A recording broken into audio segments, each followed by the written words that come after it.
Hello everyone, I'm Rixie and I'm here at Planet Comicon and today I'm talking with Onrie.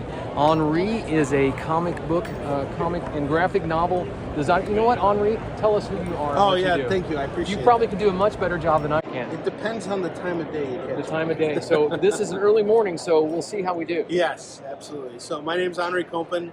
I am the writer, creator, and publisher of a few titles. My signature series, Yi Soon Shin, is about a Korean admiral that actually existed. He was outnumbered 10-1 against the Japanese when they invaded Korea in the late 1500s and never lost a single battle. So this is based on a true story. Yeah, this all actually based on a true story. I love that. I love that. Yeah, and I did an extensive amount of research. I worked with the Korean Army and Navy. I spent about 2 years researching everything and just becoming really well acquainted with the actual history before setting out to make the comic. So, you know, when you're doing historical stuff, there's always going to be embellishment when you're trying to entertain, but the idea is to know the facts so that you know where to, to bend the rules a little bit. So, excellent. And we try and keep everything as grounded in reality as possible. Nice. So you have 2 books here? Yeah, today? so it's a trilogy. So there's going to be a third book, and that'll complete everything.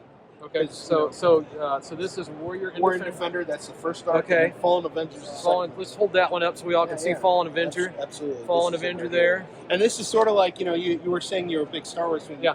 I totally was inspired by a lot of the stuff that was done in Star Wars. So like, if Warrior and Defender is kind of like A New Hope, Fallen Avengers are Empire Strikes Back for sure. And it it all falls in line with the history. Because what ended up happening was when Korea was so vastly outnumbered against the Japanese samurai, who were really like stormtroopers. I mean, they had guns, which was considered advanced weaponry for that time. You know, Korea didn't really see Japan as much of a threat because they thought that guns were mainly used for hunting birds. So they didn't really expect these guns to be so effective in combat. And the Japanese had actually acquired these weapons from the Portuguese. And after being at war with each other for a very long time, they became very strong. And now they had advanced weaponry. And now under the leadership of Toyotomi Hideyoshi, they were like, we want to take over all of the world. And we're going to start our invasion of Korea. We're just going to move through Korea, set up a staging point to go into China, Russia, Europe. And they were actually planning to go right into Europe and get the Portuguese right behind their backs. Wow. So the amount of research that you've done on these, that's impressive. That's impressive. Yeah. And so what got you started? I mean, what made you want to do this? You know, honestly, I always wanted to work in comics. I've always been inspired by superheroes and everything. I grew up reading Spider-Man.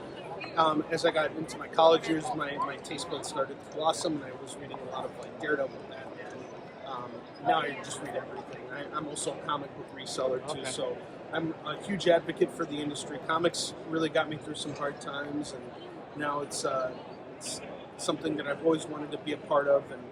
And when you get into this business, it's really kind of like, especially on the creative side, it's very competitive. And, like no one's just going to give you the ability to write Spider-Man or Superman or anything. You have to really set yourself apart. And what I discovered was that I was not only trying to set myself apart from contemporaries, I really just wanted to do something different.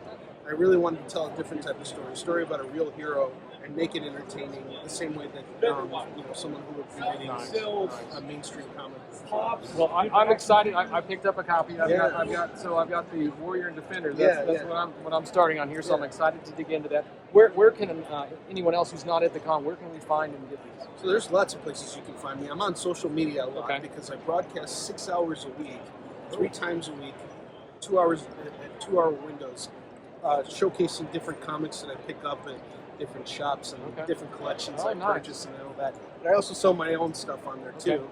But if anybody just wants to go online and pick up any of my comics, you can go to www.yisoonshin.com.